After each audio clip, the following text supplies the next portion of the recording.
ladies, I'm so excited. I want to dive deep right off the bat and get into it. We're going to play a little game. This is a game called To Tell the Drewth. Wow. That's good. Okay, Renee, you're up first. Hey, okay, when you were in Hamilton, what would you and Lin-Manuel Miranda say in sort of like the huddle before you would go on? The prayer circle before Hamilton, he used to say two things. One that I loved was, it's like a restaurant. We're chefs. You know, it doesn't matter what the reviews are. Those people out there, if the meal isn't good, it's not good. And the second thing he would say, which I just moved me so much, was, whatever you do, we're proud of you. Oh. Isn't that beautiful? Whatever you do out there, I'm already proud of you. That's like that what beautiful? a good parent says.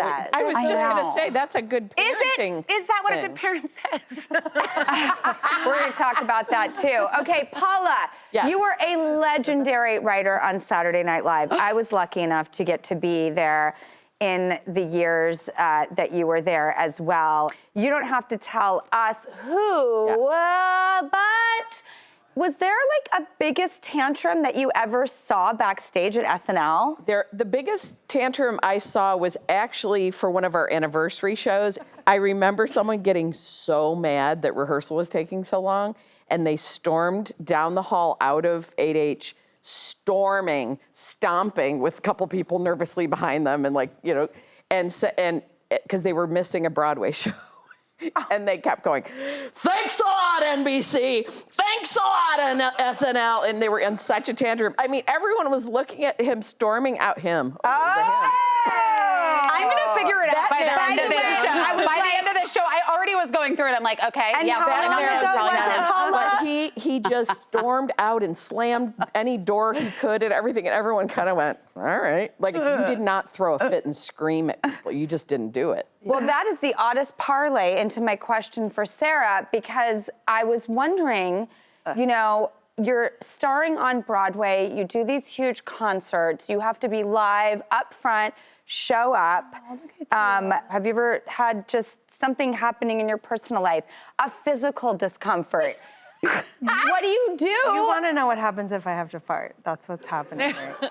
Or like you just broke up with someone, like farting and a heartbreak.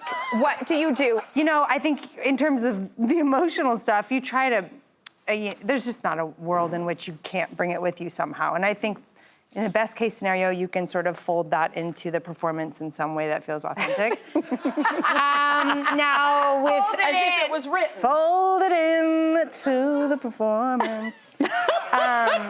Things happen. You know, you spend a lot of time on that stage.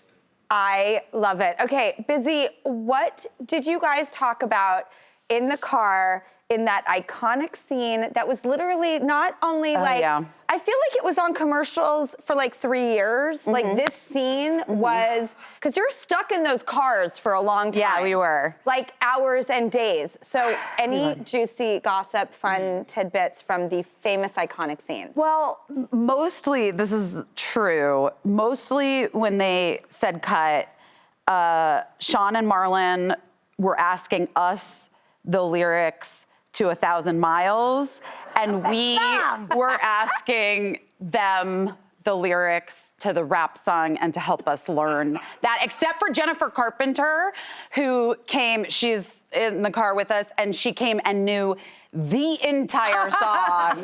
That's what happens when you're prepared. Yeah, she was prepared. You get more screen time. You get more screen time. See? Yes. Now, Paula, I want to ask you, you met your wife on Twitter, and I love this because it's so hopeful. Like, how did you guys meet? What was it about that tweet that changed the rest of your life? Maybe you didn't know it then, but like, oh my God, this is so hopeful. I'm so excited to tell me I'm going to do a everything. very fast version of this because it is a great thing the way we found each other. Is she followed me on Twitter. I followed her back. I always thought she was cute, but I thought she was way younger than she is. Oh, sorry, Janine. But she's like, thanks a lot. I just would always see her on there, and she'd have funny tweets, and we'd kind of every so often make a little comment on each other's stuff.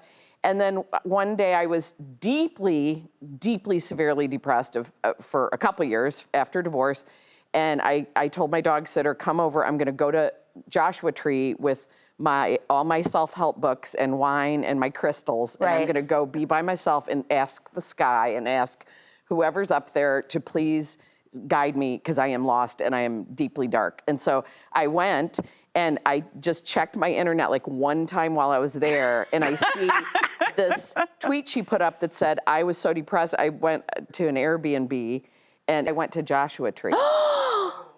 And so we knew we weren't gonna see each other because she was there to meet with somebody for a work thing for one of the days. And so we just like did that thing. Oh, hey, look at this. Do you have the same sunset view right now? And we were like sending pictures, and she's like, oh, this is a dog I just saw. And it was, typical hot lesbian fare. and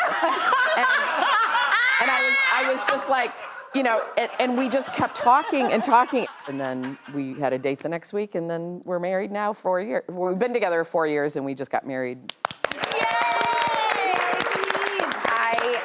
That's all a lie. I don't even have a girlfriend. No, just kidding. And she's on our show. Yeah, she's on our show. And she plays my ex-wife on Girls 5 Eva.